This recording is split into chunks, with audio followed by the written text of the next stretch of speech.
She is the first Arab woman to win the Nobel Peace Prize, awarded for her work as a prominent activist and advocate of human rights in Yemen. This afternoon, I spoke to Tawakkul Karman just after she'd had a meeting with the Foreign Secretary, where she urged William Hague to freeze the assets of Yemen's President Ali Abdullah Saleh, the man she has spent the past year trying to oust from power. The people demand the fall of the regime. Yemenis chant the now familiar cry which has echoed around the Arab world this year. Leading the protest in this deeply conservative Muslim country is a woman, 32-year-old Tawakkul Karman. Known as the Iron Woman and the mother of the revolution, Karman has become the passionate figurehead of this year's movement to oust Yemen's President Ali Abdullah Saleh after 32 years in power.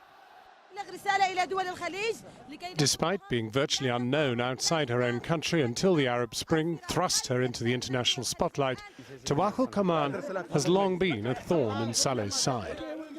She set up the campaign group Women Journalists Without Chains in 2005 and has led weekly protests since 2007, demanding women's rights and greater freedom of expression. The Saleh regime has not taken kindly to her vocal opposition, arresting her numerous times, including twice this year. Last week, she was jointly awarded the Nobel Peace Prize, making her the first Arab woman ever to receive the prestigious honor. The judges said she had played a leading part in the struggle for women's rights and for democracy and peace in Yemen. Earlier today, she came into the studio. And here she is, Tawakkul Karman. Thank you very much indeed for coming in. A woman, 32 years old, in a very conservative country, an Arab country. So how has it happened? How is it that you are the Nobel Peace Prize winner? It's achieving of dreams. It's struggling. It's believing on us, on our ability to change crisis, to change all the problems, to be part of the solution. If Saleh does go, what confidence do you have that your country can be free? Please, the dictator go. This is the first step. We know the revolutions is many steps. Just number one step down the dictator and his family. It's just check on the first step. We have second step and third step until we reach to What is the final step? Reaching to the democracy and citizen and modern country, and we will achieve. You don't want Western intervention, you can resolve it yourselves. They have to do two things, two steps. One, freezing the assets of this dictator and his family and his regime, and second, taking him to the ICC. This world is our world. How can we live with each other with this dictatorship? I told them that there is no peace. They said they want peace in these countries. There is no peace without justice. And there is no justice without accountable. So they have to do their responsibility.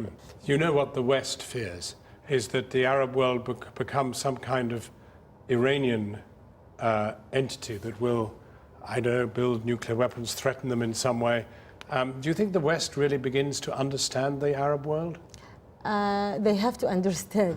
They have to understand. And I think the only one who built the walls between West and East is the dictatorship. They benefit from these walls.